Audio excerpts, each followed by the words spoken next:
Hi everyone. In this video, I want to give a high-level overview of this notebook and explain how it fits into the bigger picture of our workflow.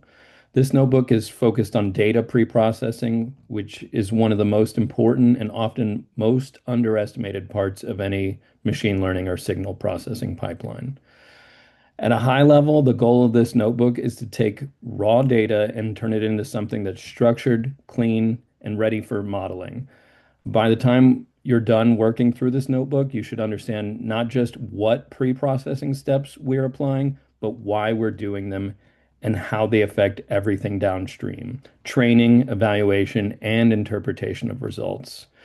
This is labeled part two intentionally. It assumes you've already seen the earlier pre-processing steps where we focused on loading data and handling the most basic transformations.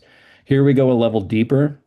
We start thinking more carefully about consistency, normalization, alignment, and robustness, which are all critical when you're working with real data sets. So let me briefly walk you through how this notebook is structured. We're going to start by importing and organizing our dependencies.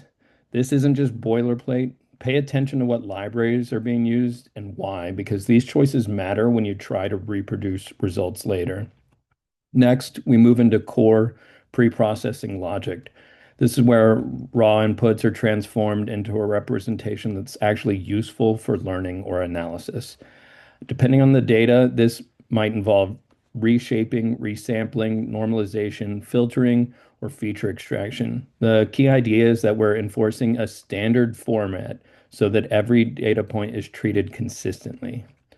As you go through these cells, I strongly encourage you to run them one by one and inspect the intermediate outputs.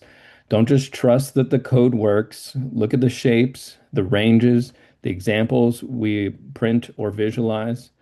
And why these steps matter, one thing I want to emphasize is that small pre-processing choices can have a huge impact. A normalization step here or filtering decision there can dramatically change model behavior later, even if the model itself doesn't change at all. This notebook is designed to make those choices explicit so you can reason about them and later on modify them intelligently rather than treating pre-processing as a black box.